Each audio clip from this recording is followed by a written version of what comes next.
¿Qué tal? Buenas tardes, estimados amigos, amigas que nos acompañan como cada mes desde varios lugares de la República Mexicana y también desde Sudamérica. Qué gusto saludarlos a todos. Gracias por esperarnos. Ya saben, la tecnología no tiene palabra, pero aquí estamos con nuestra querida Tere de la Concha. Obviamente agradezco el espacio que Foro Jurídico nos permite para poder dedicarlo a platicar con ustedes de simplemente derecho, porque el derecho lo tenemos que acercar a todo mundo, no dejarlo allá lejos, y tiene que ser simple. Y por ello, pues agradecemos a Foro Jurídico que hace este esfuerzo cada semana y a nosotros en Simple Derecho nos da este espacio. Soy Ligia González y bueno, pues para introducir a nuestra invitada de hoy, que además de ser una gran amiga, es una excelente abogada, me permito presentarla. Es doña María Teresa de la Concha Autrique, que nos visita desde Guadalajara. Es maestra y licenciada en Derecho, corredora pública número 50 en el estado de Jalisco. Estudió Derecho en la Universidad Panamericana, con sede en Guadalajara, obteniendo mención honorífica en su examen profesional, donde también estudió la maestría en Derecho de la Empresa y también tiene mención honorífica por ello. Y los posgrados en Derecho Corporativo y Económico, Contratación Civil y Mercantil, Procesal Civil y Mercantil y de Sociedades Mercantiles, y también con mención honorífica. Tiene una especialización en la Universidad de Salamanca, en España. Ha dado diversos cursos de capacitación para abogados y aspirantes a corredor público. Ha sido sinodal en exámenes de corredor público. Es titular de la Correduría Pública número 50 del Estado de Jalisco y su área de especialización es el derecho corporativo en el área de sociedades. Forma parte de la Barra Mexicana, Colegio de Abogados, capítulo Jalisco, donde es actualmente secretaria del Comité Directivo. Colegio de Corredores Públicos del Estado de Jalisco, donde fue presidenta, entre otras asociaciones y reconocimientos que tiene mi amiga Tere de la Concha, que además no saben qué ameno es platicar siempre con doña Tere. Qué bueno verte por aquí, por estos lares, querida Tere. Ay, Bienvenida.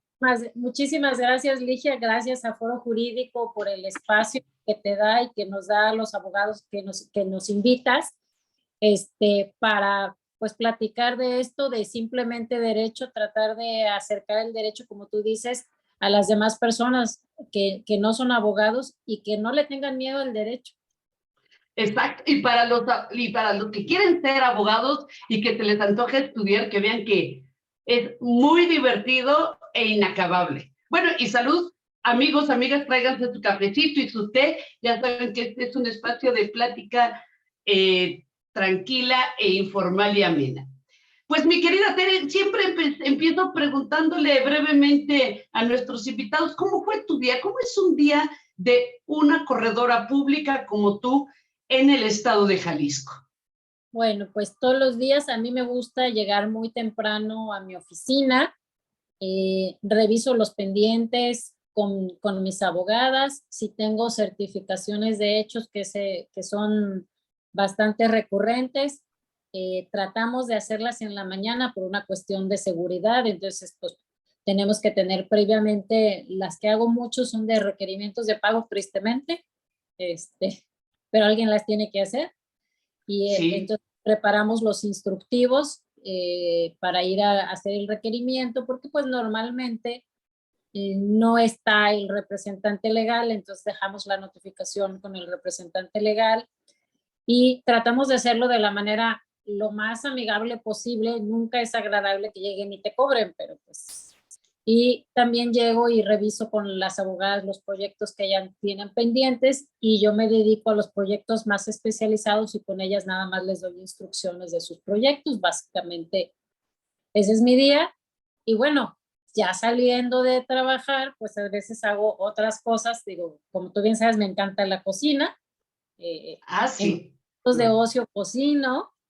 No Y saben, el pastel de frutas o fruit cake de Navidad, el mejor es el que prepara mi querida Tere. Y ahora, desde el año pasado, he estado en proyectos de teatro, participando, teniendo unas pequeñas participaciones.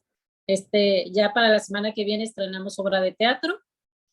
Yo tengo una mini participación, pero es padre porque también es una manera de relajarnos Claro. de la tensión que a veces nos genera nuestro trabajo, que aunque lo amemos, a veces es tensionante.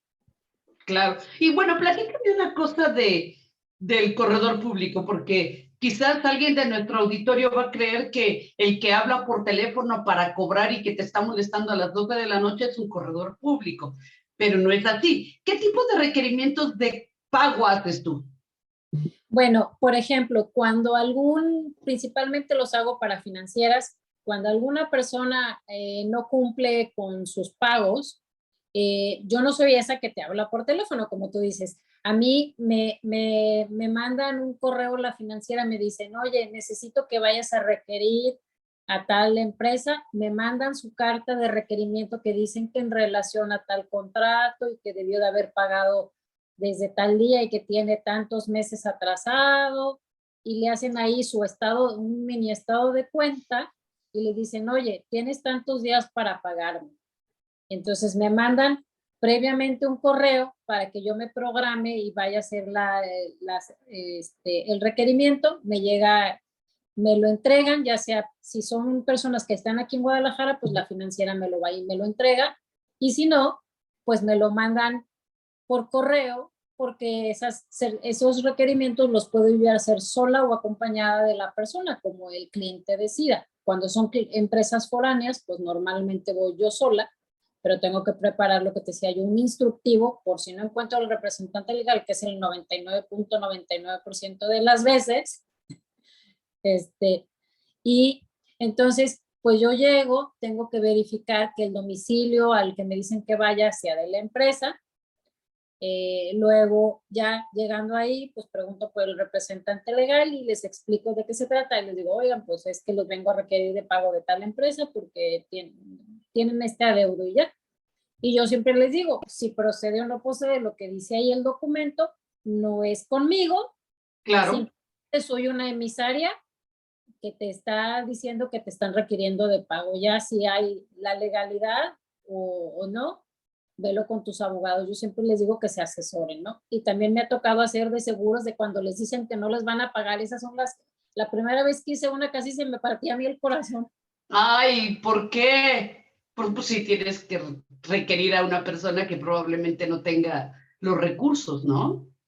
Sí, o cuando les rechazan el pago del seguro, de que ya sabes que la típica por inexactas declaraciones, que los seguros pareciera de risa, pero uno dice, siempre buscan cómo no pagar, ¿verdad? Pero también hay que reconocer que hay personas que luego les cometen fraudes a los seguros. Claro. Por eso, recomendación, siempre decir la verdad cuando uno llena cualquier formato de seguro, ¿verdad? Así es, porque por la cosa más pequeña no te pagan. Verificar, por ejemplo, cuando haces el seguro de tu vehículo, que cuando le pones el número de motor, que no te falle, porque si no, vas a tener un problema, si te lo robaron o tuvo un accidente, te van a decir, no, fíjese que su vehículo no coincide con la póliza. Así es, exactamente. Entonces, tenemos que ser muy cuidadosos, o sea, no hay que darles la salida, digo, a la contraparte para que no nos cumpla. Pues. De acuerdo, amiga. Oye, y bueno, tú en tu vida diaria, sé que trabajas con empresarios, pequeños empresarios, con grandes empresas, muy grandes empresas, y das fe de hechos de diferentes tipos de cosas y das asesoría. Una cosa, tú cuando platicas con tus clientes, y ahora vamos a ver un ejemplo. ¿Cuáles son los sufrimientos más importantes que sientes que un cliente te platica? Alguien que no es abogado y te dice, ay, licenciada, es que fíjese que tengo este problema. ¿Qué es lo que más les hace sufrir? Y te puse, por cierto, la imagen de una persona con hierbas, porque es el clásico de un restaurantero, ¿no? En México somos amantes de la buena comida. En Guadalajara se come delicioso. Y Sí, entonces tienes a un cliente de este tipo, ¿no? Que tiene sus ahorros y quiere hacer un buen negocio. ¿Qué es lo que más te platica de sufrimiento? bueno, por ejemplo, les pasa que no hacen una sociedad formal y se asocian, ay, con mi mejor amigo o con alguien que les presentaron porque sabe de este negocio, meten su dinero o meten su idea. En el caso de los que meten el dinero, lo roban. Y en los que meten su idea, les roban la idea. Uf, ¿por qué? ¿Qué es lo que les faltó ahí?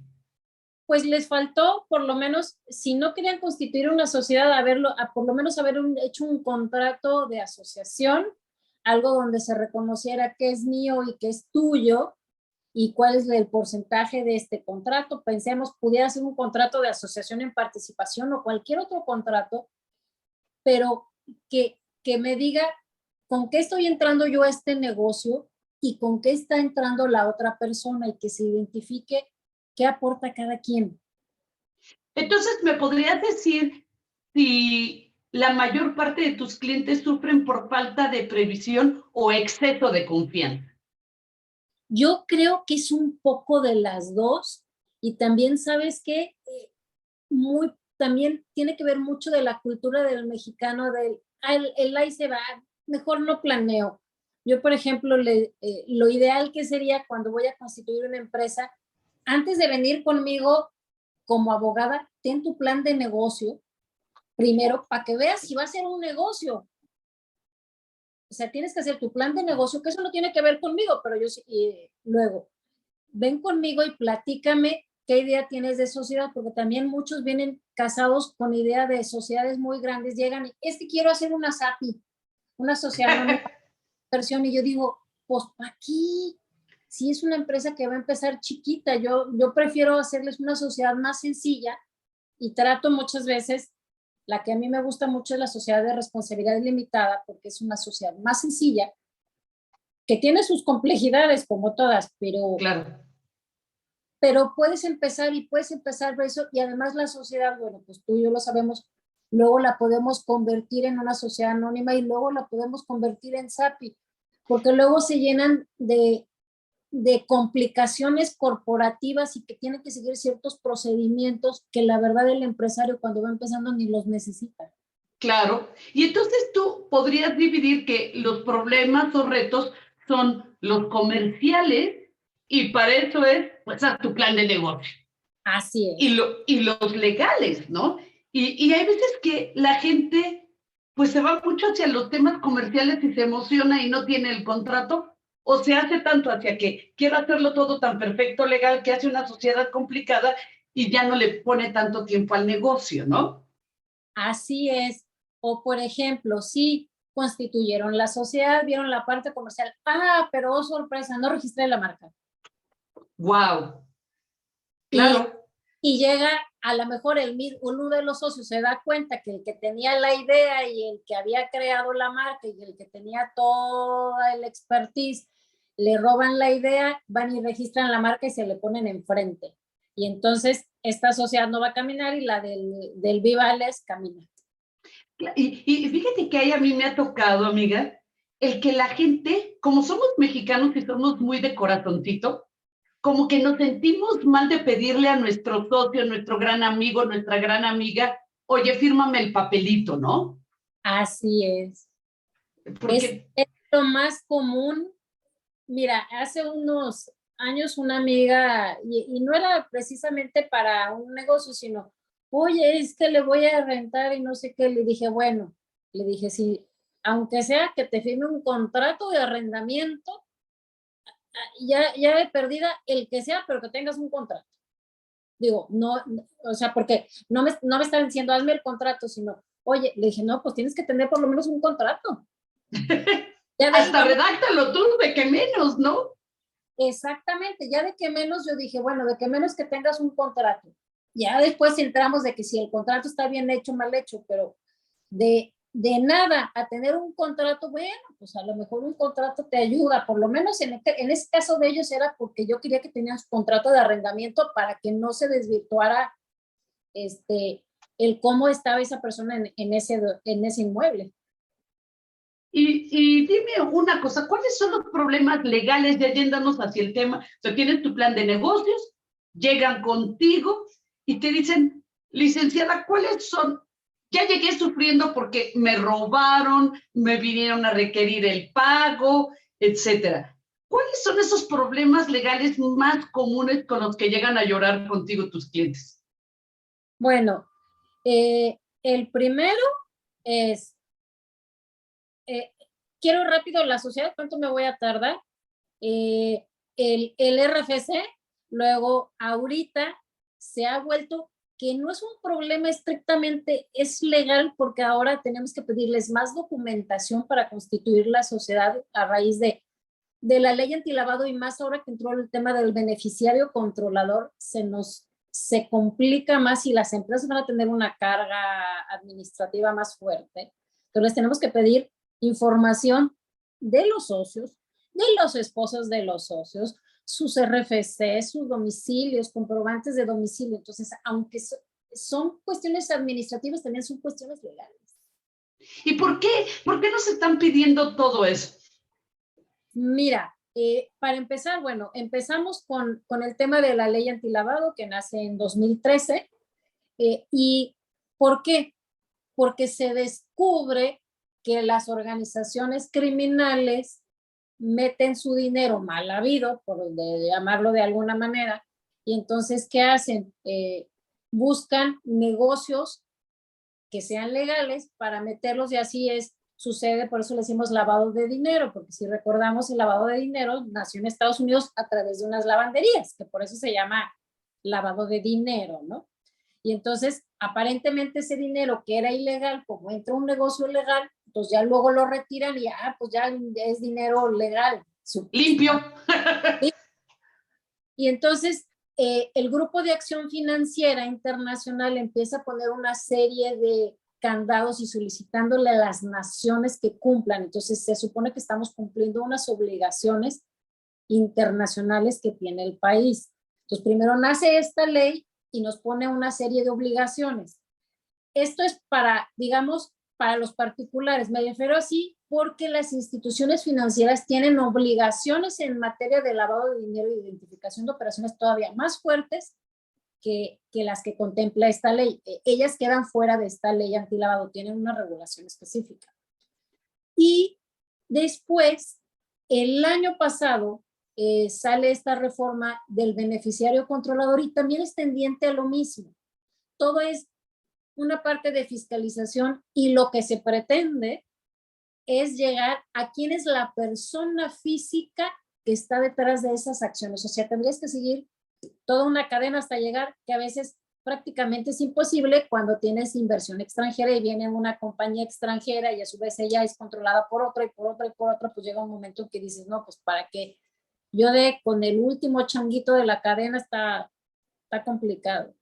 O las que cotizan en bolsa, que tienen muchísimos inversionistas, ¿no? Exactamente, y que además es público inversionista y ve tú a saber dónde están, ¿no? Y también algo que les pasa o que es recurrente es, ¿quién me va a representar? O viene una empresa y les dices, oiga, sí, tú vas a ser socia, tráeme tu representación, y luego no saben entregarte la documentación o no tiene la empresa que va a ser socia toda su documentación en regla para poder pertenecer a la sociedad, o si es extranjera, pues tenemos todo el tema de pedirle sus documentos legalizados.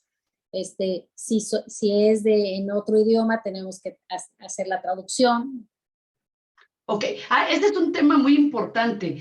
Cuando tienes tu inversión extranjera, que tienes un socio extranjero, hasta persona física, ¿tiene impedimentos para poder participar en cualquier empresa? La regla general es que no hay impedimentos, salvo ciertas empresas, unas que son exclusivas del Estado, pues la acuñación de moneda, el tema del petróleo, hasta ciertos grados. O sea, cada vez es muy poco. Antes era al revés, era menos en lo que podían participar los extranjeros, solamente cuando la ley dijera, y ahora es al revés. para que puedan participar en todo, salvo cuando la ley ponga una restricción, y cada vez han sido menos, porque pasamos de una ley restrictiva a una ley abierta, que ahora, a como está la situación, no sé si luego no vayan a cambiar la ley, ¿verdad? Sí, sí, sí, es cierto, tenemos un péndulo dentro de la legislación. Así es. Y ahorita vamos, parece que hacia el cierre y que los extranjeros les tenemos que pedir todavía más información. Y hablando de ello, si tú tienes un socio extranjero, ¿qué pasa con su situación migratoria? ¿Importa o no importa el que esté como turista, como visitante, o que te dice yo vengo como mujer de negocios aquí a Guadalajara?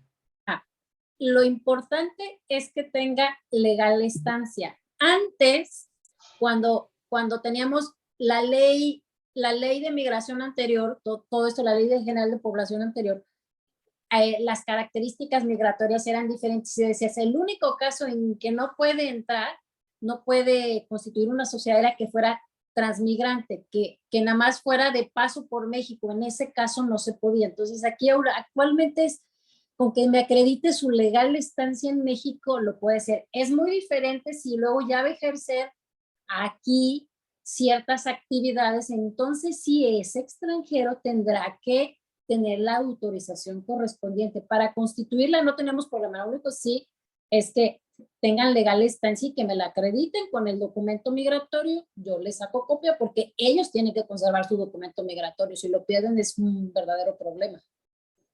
Ahora, amiga, hay algo que creo que es fundamental que nos estamos saltando, y es cuando dices, es que me piden que hagamos una sociedad. ¿Qué diferencia hay de que te pida que hagas una sociedad a que no la tenga? ¿Tengo más o menos riesgo? Y esto te lo pregunto porque cuando tú eres empresario, mides riesgos para tener utilidades. Y entonces, ¿qué riesgo te está disminuyendo o aumentando el hecho de que hagas una sociedad a que no la hagas? Bueno, yo creo que si tú ya estás trabajando con alguien y no tienes una sociedad, el riesgo pasa que te roben tu idea y se pongan enfrente, ¿no? Para empezar. Ese es, y entonces, si tú tienes una sociedad, no significa, y eso quiero que el público lo sepa, no significa que no te pueden robar. Sí te pueden robar teniendo una sociedad, pero teniendo una sociedad las cosas están más claras, y si tú tienes un socio o dos socios más y ellos se quieren aprovechar, bueno, pues tú tienes tus derechos como socio o accionista de la sociedad, y puedes reclamarle a la sociedad o a tus cosocios si es que tienes, aparte de la sociedad, un convenio entre los accionistas por cualquier circunstancia. ¿Y por qué, por ejemplo, hay personas que no se van a asociar con nadie y que sabemos que ya existe un tipo de sociedad que es unimembre? ¿Por qué se crean y por qué se les recomendaría a un pequeño empresario que no se va a asociar con nadie? Bueno, estas sociedades nacen por una necesidad y de reconocer una situación. La mayoría de las sociedades que se constituían hasta antes de que nacieron estas otras, en realidad era, al principio eran 5 socios mínimo, luego ya la ley nos permitió 2, y resulta que uno tiene el 99.99 y el otro el 0.1. Y es su hija.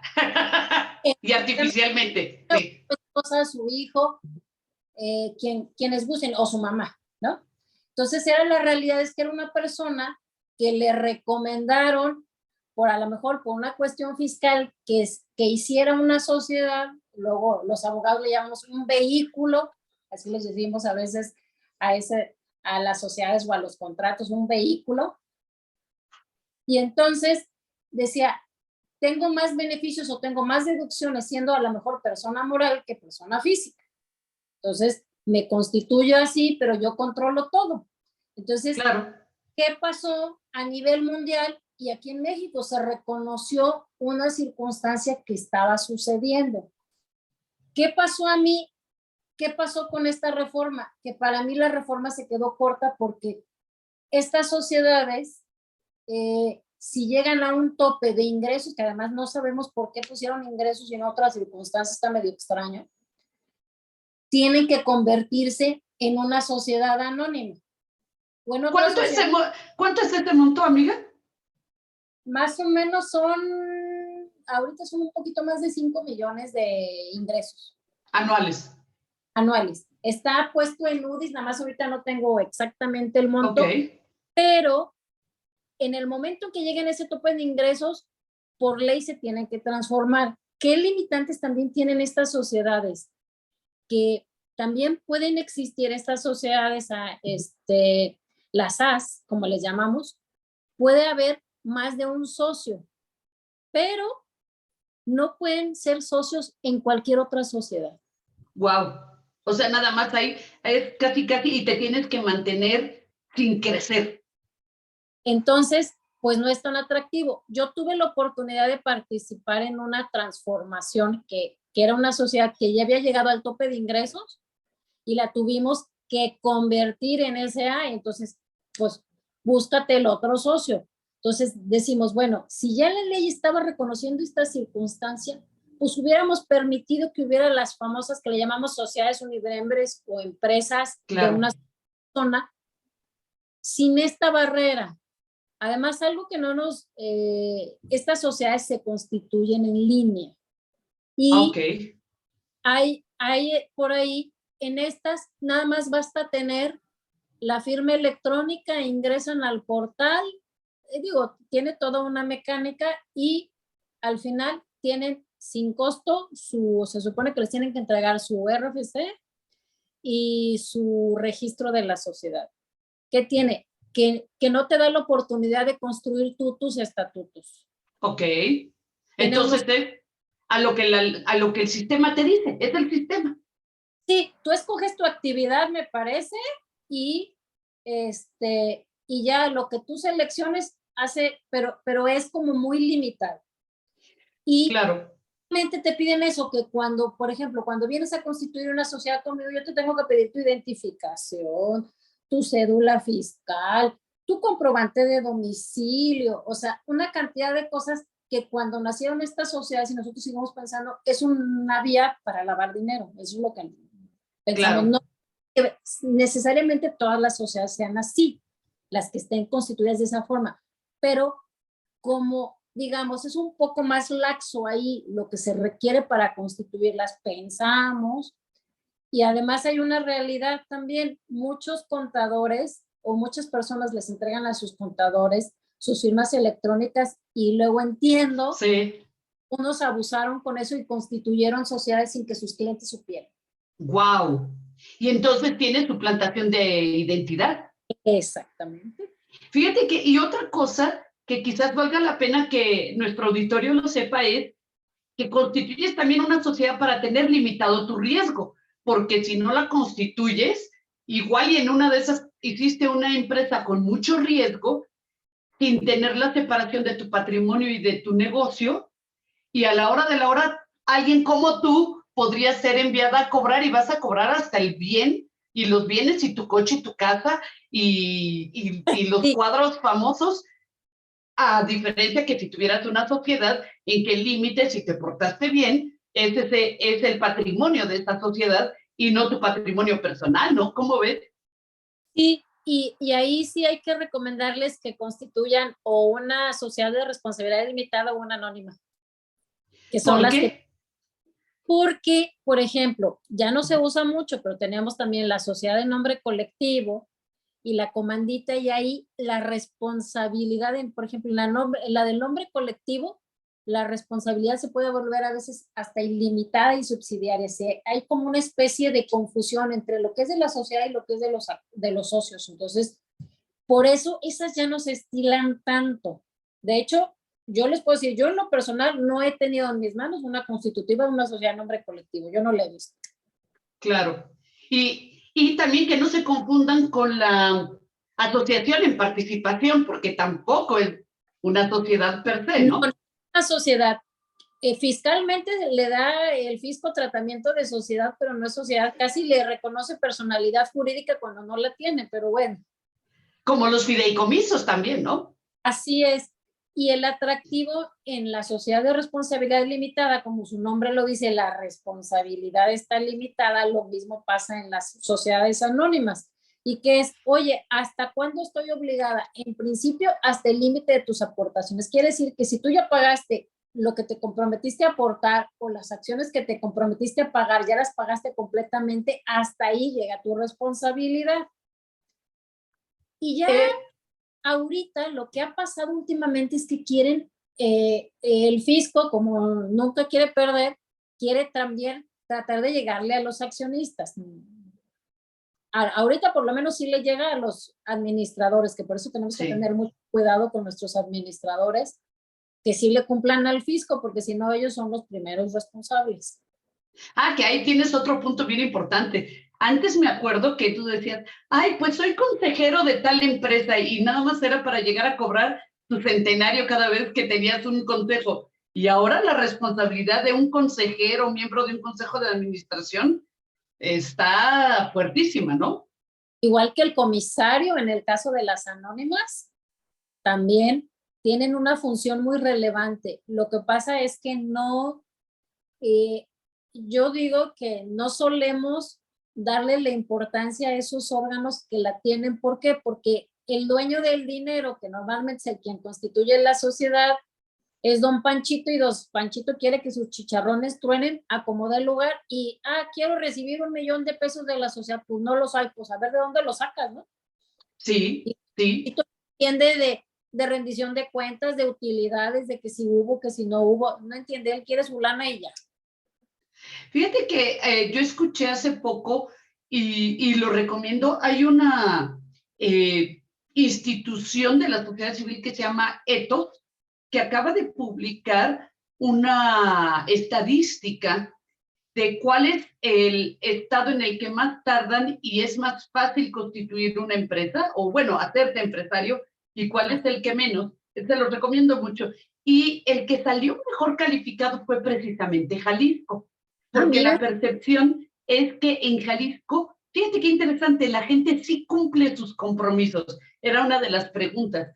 Y la otra, que tiene más facilidad para poder constituir una empresa. Y el tiempo para hacer una empresa o un negocio iba de 26 días, que era el más bajo, hasta 49 días para poder establecer una empresa. Y entonces aquí atendiendo también a una pregunta de alguno de nuestros amigos que, gracias, es un notario, y también otra persona, nos preguntan primero si los corredores públicos tienen arancel de honorarios, y el señor notario nos pregunta, bueno, ¿y qué podemos hacer también para poner valor agregado? Y entonces esta pregunta te la haría en dos sentidos. Los corredores y los notarios, ¿qué le dan de valor agregado a las personas emprendedoras? Y por otro lado, que si tienes arancel como corredor público. Bueno, muy sencillo. No existe un arancel para los corredores. Cada corredor publica, tiene que tener publicada en su correduría su lista de precios, sobre todo de las actividades más preponderantes que hace, y tiene la libertad de pactarlos. Eso por un lado. ¿Qué valor agregado le damos, ya sea a notarios o corredores, al cliente? Bueno, yo creo que lo importante, por ejemplo, en el tema de las empresas, es darles asesoría, primero escuchar qué es lo que el cliente quiere hacer. O sea, tengo esta idea de este negocio y a lo mejor concluimos que en este momento no le conviene hacer una sociedad.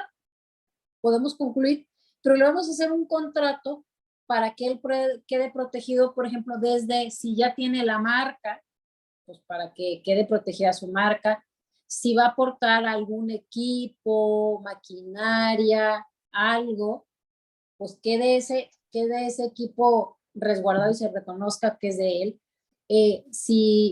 Cómo se van a repartir las utilidades y sobre todo tratarles de hacer un traje a la medida, ¿no?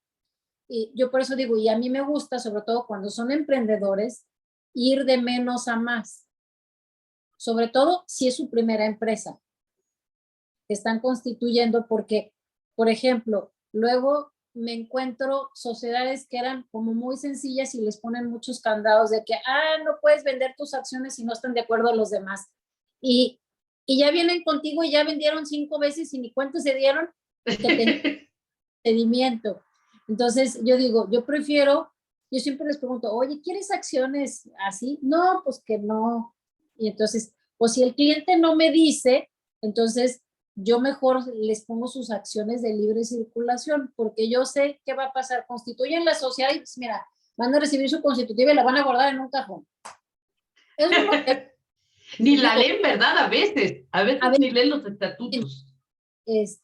Entonces, yo creo que hay que ir de menos a más. Cuando ya tratas con empresarios que ya tienen más colmillo, ya tienen más experiencia, pues obviamente a lo mejor te van a pedir evidentemente que no puede entrar cualquiera a la sociedad. Está bien. Yo creo que hay que captar cuál es la necesidad que ellos tienen para llevarlos hacia allá. Luego también es muy padre cuando tenemos sociedades que me llegan, que voy a hacer esto y es un objeto social o socioactividades. No las tengo yo redactadas en algún modelo que ha hecho, pues entonces nos metemos en el internet y buscamos actividades parecidas o empresas que hagan algo parecido para desarrollarle su objeto, porque normalmente el cliente va a decir, pues me voy a dedicar a vender computadoras y ahí desarrollarlo. Entonces, ya de ahí te empiezas a desarrollar. O tuve una vez una amiga que ellas son una empresa de comercio exterior y me dijo, me voy a dedicar a comercio exterior. Pues yo, pues entonces me clavé a buscar empresas de comercio exterior y lo que hacían, se lo redacté y ella ya que sabe lo que hace, se lo mandé, no, pues esto no lo voy a hacer, esto sí, no, esto, hasta las palabras técnicas que ellos utilizan, entonces ya me lo corrigió. Entonces vas aprendiendo. Entonces es la práctica de ir interactuando. Y eso es lo que hace un abogado mercantilista, ¿no? O sea, tú ayudas a eso. Y mercantilista no lo quiero decir en el sentido peyorativo de que te dedicas nada más a cobrar para hacerte millonaria, sino mercantilista que te dedicas al derecho mercantil. Así es, porque nosotros vamos aprendiendo. Los que hacen el derecho mercantil son los comerciantes, los empresarios, no nosotros. Nosotros les ayudamos el cómo hacerlo. Ok. Oye, ¿y cuáles son los trámites que dan más dolor de cabeza en tu experiencia, en todo este globo de un empresario? Mira, ahorita uno de los que más da dolor de cabeza, no me vas a dejar mentir, es obtener el RFC. ¿Por qué? Si quieres pagar impuestos. Mira, lo voy a platicar así. Hace ya más o menos como unos 20 años, 20 y tantos años, existió un programa donde se les dio acceso a los fedatarios públicos que así lo pidieron, notarios y corredores, para generar los RFCs de las empresas. ¿Para qué? Para que rápido tuvieran su RFC, pudieran abrir su cuenta en el banco, porque ahora si no tienes RFC no te abren. No puedes tener cuenta bancaria, así es. Bueno, ni siquiera puedes rentar la oficina. Así es. Entonces, eso, número 1. Al principio de este programa, lo puedo contar porque yo fue un poquito antes de hacerme corredor, trabajaba yo en una notaría, entonces primero se les daba un RFC provisional que hacía el SAT, iba y verificaba el domicilio y luego ya te mandaba tu RFC definitivo, pero con el provisional podías trabajar. Después el programa cambia y nos permiten a nosotros generar RFCs definitivos. Teníamos que cumplir ciertos requisitos y tener una capacitación, teníamos una clave especial para ingresar y todo muy bien. Bueno, pues llega 2021 y la reforma que hicieron en 2020, primero dijeron que teníamos que solicitar nuestra renovación como fedatarios al sistema para dar de alta por medios de remotos. Y luego por ahí empezaron a salir unas listas que dizque fedatarios que no cumplían sus obligaciones. Bueno, fue un escándalo, casi nos ponían en listas negras y era que dizque no habías cumplido con tus obligaciones de entregarles en tiempo las altas que tú generabas del RFC, todo esto, y luego la Secretaría salió diciendo que es que todas las sociedades que nosotros dábamos de alta eran vendedoras de factura, eran factureros. Así como que... Y quitó ese programa. Y luego que buscó, a pesar de que la mayoría de muchos fedatarios solicitaron su supuesta renovación, que iba a ser 2 años, pareciera que la autoridad buscó cómo negarte esa renovación. Se canceló ese programa, ya no existe y quedan 3, 4, muy pocos fedatarios en el país que están generando el RFC. Y el problema es que no hay capacidad para atender a los clientes, para atender a las personas. O sea, yo sé gente que tiene 1 año y no pueden obtener su RFC. ¿Un año? 1 año. ¡Wow! Híjole, ¿cuál es el siguiente que te da más dolor de cabeza? Mira, yo creo que, y eso es más para las empresas, el que no tengan sus documentos en orden. Por ejemplo, ¿Tales? ¿Como cuáles, por ejemplo, amigo? Por ejemplo, sus libros corporativos. Ok. ¿Y qué libros son? ¿Qué libros son indispensables que deben de tener? De actas, Ajá. de variación tal, y cuando son sociedades anónimas, de registro de acciones. Ok. Y de sus acciones. Y la realidad es que no pasa eso. La mayoría no las tienen. Y creo que uno de los temas importantes para los empresarios es que en el libro de registro de acciones tienen que tener toda la información fiscal de sus accionistas. Y si no la tienen, te llega a hacer una verificación Hacienda y aguas. Sí, y además ahorita, déjate tú de que tienen que tener el libro, es cada que tengan una entrada o salida de socios o en una nueva emisión de acciones, en el caso de las sociedades anónimas, se tiene que reportar eso al SAT, el movimiento accionario, y también a la Secretaría de Economía en el sistema electrónico de las sociedades mercantiles. Y eso tú lo sabes hacer y en eso sí les puedes ayudar. Sí, en eso les podemos ayudar. Ese sistema que es maravilloso, el sistema de publicaciones, lo que vino es a sustituir lo que se hacía en los periódicos y todo esto, aunque todavía seguimos viendo esas publicaciones por las sociedades viejitas, ¿no? Ok, y entonces la otra es tener tus libros y entonces debes de saber meterte al sistema de la Secretaría de Economía para llevar tus registros y entonces sintetizar que los libros los tienes en orden. ¿Qué otro tipo de documentos tienes que tener en orden como empresa? Pues mira, tienes que tener en orden tus contratos laborales. Ah, qué bueno que lo dices. ¿Por qué? ¿Qué pasa si no los tienes? Pues mira, recordemos que en el tema laboral, normalmente la carga de la prueba recae en el patrón. Ok. Entonces, el patrón, y ahorita con todos estos cambios que hubo en materia laboral, recordemos también el tema del outsourcing. Sí. Muchas empresas tuvieron que empezar a revisar sus objetos sociales porque ahorita lo único que se permite son servicios especializados. Y si te brindan un servicio que tú dices que es especializado y está dentro de tu objeto social, no te lo pueden brindar. No, y además te lo hacen no deducible y entonces tienes un problema fiscal adicional, ¿no? Así es. Y le tenemos que sumar que las empresas que brinden ese tipo de servicios especializados tienen que estar en un registro especial que se llama el REPSE. Y que tiene rindiendo toda una serie de declaraciones al respecto. Entonces, tienes que cuidar el objeto social del REPSE y el tuyo, y que estos señores estén registrados. Y hay que ver si siempre tienen que estar registrados. Y si tú eres alguien que da el servicio y tienes que tener el REPSE, tienes que verificar que no vayas a dar el servicio que tiene en su objeto tu cliente. Así es, porque y hoy oíamos una plática precisamente de laboral y decía el abogado laboralista, el outsourcing en México ya desapareció. Lo único que hay son servicios especializados y ténganlo en mente. Claro. Oye, y una pregunta. En materia de riesgos en general, México, ya lo vimos, es un país que tiene sobreregulación tanto federal como local. Tienes que ver la del municipio, la del estado, la del RFC, etcétera.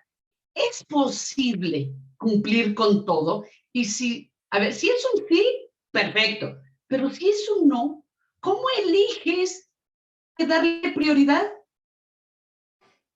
Mira, yo creo que es muy complicado. No digo que no se pueda. Para quien, vamos viendo, para las grandes empresas es un poco más sencillo cumplir. ¿Por qué? Porque tienen más personal y mayor capacidad económica. Ok. También muchas veces las grandes empresas son las que menos quieren cumplir. O sea, no digo que sean todas, pero suele pasar que son las que buscan el cómo no. Ok. Ok. Y digo que sean todas, pero sí tenemos ejemplos de empresas que efectivamente no cumplieron con la normatividad porque se les hizo fácil o porque, no, pues nunca sale una nueva ley. No, yo siempre he cumplido así, yo no me voy a mover de aquí, no, como que estamos acostumbrados que yo me voy por esta línea, ahora tienes que ser por esta. No, yo no me muevo, de aquí no me muevo, no me muevo y no me muevo. Y muchas veces eso pasa, sobre todo en las empresas que son familiares y que el fundador es una persona mayor y que siempre ha hecho las cosas de cierta forma, pues a veces es la renuencia al cambio, ¿no? Como cuando empezamos ya con todo lo digital, hay personas que siguen renuentes a todo lo digital y lo digital, más con la pandemia, ya llegó para quedarse, ¿no? Claro, claro. Y entonces, tú dices, en general debemos de poder cumplir con todo. ¿Sería una falacia decir que es tanto que es imposible? Yo creo que en algunos casos sí puede llegar a ser imposible para las pequeñas empresas o las micros, porque hay tanta, como tú dijiste, hay tanta regulación que se ahogan. Que hemos visto, por ejemplo, sobre todo, por ejemplo, en materia de temas de integridad o de cumplimiento, decir, una pequeña empresa puede tener un oficial de cumplimiento interno. No, pues la neta no. ¿Cuánto te costaría? Claro. Habría que diseñarles, y esa sería la idea, y creo que por ahí, no sé si es el del Consejo Coordinador, la tendencia es que ese se puede adaptar para las pequeñas empresas. Así es. Y esa es la idea, que lo que se quiere es que la pequeña empresa nazca tratando de cumplir al 100%. Yo no sé si ahorita haya alguna empresa así al 100% que cumpla todo. Yo creo que todas tienen algún detallito. Podemos hablar de grandes empresas que cumplen y que tienen sus reconocimientos de empresas socialmente responsables y de que, ya sabes, sus estrellitas acá. Pero seguramente siempre hay un detalle, porque digo, bueno, las empresas son creaciones humanas, ¿no? Y si nosotros cometemos errores y la empresa es una creación humana, pues seguramente por ahí tendremos algún errorcillo, ¿no? Entonces no tienes que estar apanicado de que, híjole, me faltó el último detalle, pero sí debes de procurar cumplirlo. Exacto. Yo creo que lo que no hay que tener miedo, si tú ya decidiste emprender, bueno, primero tienes que, antes de empezar con tu empresa, yo diría que ese sería lo adecuado, tienes que conocer qué pasa en este medio. Pensemos. Perfecto, esto es tu checklist, ¿no? Tu checklist por orden. A ver, ¿qué tienes que hacer, amiga?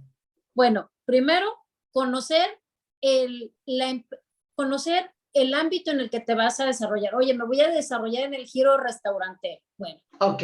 Pues, ¿qué tengo que tener en el giro restaurantero? Bueno, pues voy a tener que tener empleados. Ok. Tengo que tener medidas de salubridad porque voy a manejar alimentos. ¿Cómo tengo que manejar los alimentos? Si van a tener que utilizar cubrebocas, cómo evitar lo que le llaman la contaminación cruzada. Si voy a tener que tener separados mis desechos, ¿cómo los voy a tener que tener separados? Cada cuándo voy a tener que fumigar, ¿no? Sí, que los tipos de licencias que tengo que tener, si va a ser bar, restaurante, porque si es nada más cocina, en qué horarios voy a trabajar, tener las licencias municipales, luego mis contratos de trabajo, si voy a tener un contrato colectivo, que ahí recordemos que ahorita ya está la libertad para los empleados, no tienen que estar afiliados todos al mismo sindicato, pero solo voy a tener en principio un solo contrato colectivo, ¿no? ¿Qué más es? Bueno, pues es las medidas de seguridad que se deban de tener para en temas de incendios, o sea, que haya las salidas, las entradas, temas de seguridad. ¿Cómo voy a manejar el tema de los datos personales de los clientes? Muy importante eso. Digo, desde tener tu aviso de privacidad, ayer me platicaban en el INAI que el 90% de las consultas al INAI en materia de datos personales es sobre cómo hacer el aviso de privacidad. Y el 90% de las multas son porque el aviso de privacidad está mal. Entonces, es algo tan básico que es parte del checklist muy importante, ¿no? ¿Qué otro, amiga? Sí, luego, pues como yo decía, haz tu plan de negocio si puedes previo a, ya habiendo platicado el plan de negocio, yo digo, no empieces a meter tanto dinero, acude con un abogado, ya sea pues corporativos o si quieres ir con un notario, con un corredor público, a que decirle, oye, esta es mi idea de negocio, me voy a asociar con tal, queremos repartirnos de esta y esta manera. Bueno, bueno, entonces, ¿quieren hacer esto? Les propongo esto y con eso ya vamos avanzando. Oye, vamos a tener esta marca. Bueno, pues a lo mejor vamos a tener que llamar al abogado que se dedica a registrar las marcas para que te registre la marca, o si hay ahí temas también de derechos de autor que tuvieran algo que ver con derechos de autor, pues también te vamos a proteger.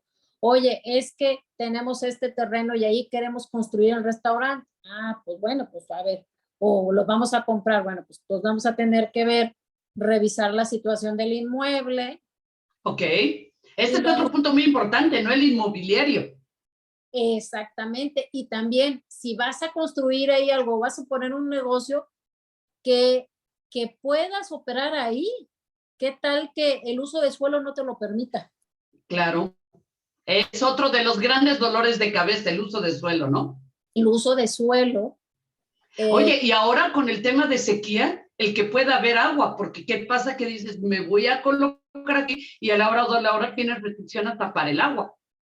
Sí, o sea, porque, mira, me vengo aquí a este megaparque industrial y todavía no tiene acceso a los servicios municipales. O déjate tú, sí tiene acceso, pero en esa zona hay escasez de agua. Y yo voy a producir, pensemos, ya no restan alimentos enlatados. Claro. Pues para procesar alimentos necesito cantidades bárbaras de agua. Digo, ya ves que ahorita, por ejemplo, en Nuevo León está todo el tema de las cerveceras que ahorita, como quien dice, están todo, algunas ofrecieron, ¿no? Utilizar agua para regalar agua. Sí. Vi esa noticia. Claro. Oye, y una pregunta, ¿cuáles son los errores más comunes de los empresarios que quieren emprender? Pues yo creo que la primera es no conocer bien a dónde se están metiendo. Me invitaron a ser restaurantero, pero nunca he sido restaurantero. Nunca he cocinado nada. Exacto. Y aparte me dijeron que me iba a dar, que al año ya iba a recuperar mi inversión. Y a lo mejor no la recuperas al año. Recordemos que aparte, cada ramo de la actividad, eso lo saben mejor los economistas o esto, tiene el retorno de la inversión es diferente. Y entonces hay negocios que el retorno de la inversión va a ser más rápido que otros. Entonces, también tienen que saber que que el retorno de la inversión no es así automático, ¿no? O sea, para empezar. Y escoger bien con quienes se asocian. Oye, y otro error, qué bueno que lo comentas, otro error es el creer que todo va a ser igual de aquí a futuro y no tener ponerte hasta en internet, ¿no? Te pones a leer algo de economía para ver este tipo de negocios, si está saturado, si no está saturado, si tiene otra, las normas oficiales, que si tiene una norma oficial, ¿no? ¿Qué tal esta? Ah, sí, y déjate tú las oficiales también, las normas mexicanas, o si quieres tener tu estrellita, las famosas ISOs. Ah, claro. Y te cuesta, es carísimo acreditarte en las ISOs. Claro, y si tus competidores sí tienen su ISO, que es tu certificación de calidad, y tú no la tienes, automático ya empezaste con un hándicap que no lo vas a alcanzar. Fíjate que es un error muy importante. Sí, y yo digo que también es cuidar y mantener todo su respaldo corporativo ordenado, es decir, sí tener sus contratos firmados, no nada más la parte laboral, la parte de seguridad, la parte normativa. Si me voy a meter a esta, por ejemplo, al área de la salud, pues tengo que conocer todas las normas y normas Okay. que aplican en materia de salubridad. Por ejemplo, un doctor, ¿no? Que se junta con otro para decir, oye, vamos a poner nuestra clínica. Y ahí Así, están poniendo su consultorio y se les olvida que tienen que dar los registros, efectivamente cumplir con las normas, etcétera. sí, y además es ir cuidando el paso a paso. Yo sé que lo dicen, ay, ¿para qué? Pero luego es, por ejemplo, es como el señor de que, ay, pues ya me vendió mi mamá su casa, o, ay, ya terminé de pagar mi casa, tenía una hipoteca y ya creen que la terminaron de pagar y no tienen que hacer nada. Y se les olvida cancelar la hipoteca, ¿no? Y entonces luego quieren vender, oh, cielos, tengo que cancelar la hipoteca. Y entonces a lo mejor ya pasaron 15 años y el banco ya se hombre, y entonces tenemos que ir, y él quería vender rápido y ya no vendió rápido y a lo mejor se le va el cliente. Oye, amiga, ¿y sale caro cumplir y no tener miedo? Es decir, es carísimo en México hacer negocios que de plano digas, mejor no le entro. Yo creo que desde el punto de vista legal, pues a lo mejor pensemos que sale caro, pero sale más caro incumplir. Ok. No es barato, pero es peor no cumplir. Mira, yo me acuerdo una vez que alguien nos ponía un ejemplo en tema de impuestos. Dicen, luego la gente quiere, ay, dámelo libre de impuestos. Dice, a veces te sale más caro recibir ese dinero a la larga. O sea, te digo que nos ponían un ejemplo y decía, mejor si tú pagas tus impuestos, aparentemente uno dice, ay, es que voy a pagar tantos impuestos. Pues sí, pero con tus impuestos, pues tienes alumbrado público, a lo mejor tienes mayor seguridad. Bueno, ahorita la seguridad no está muy bien que digamos, ¿verdad? Pero porque por otras razones, ¿no? También por cuestiones de planeación, pensemos. Pero la realidad es que si te cachan en un incumplimiento, por decirlo así, si fuera el niño mal portado que ahora la mamá se dio cuenta, pues el castigo a lo mejor es lo doble o lo triple de lo que hubiera sido cumplir normalmente, ¿no? O la cárcel. Exactamente. Que desgraciadamente ahora todo, a veces todo se vuelve penal. Sí, todo es Entonces, penal. las Al personas. revés, oye, aquí sí es penal como contra los holandeses en el fútbol, ¿no? Aquí sí fue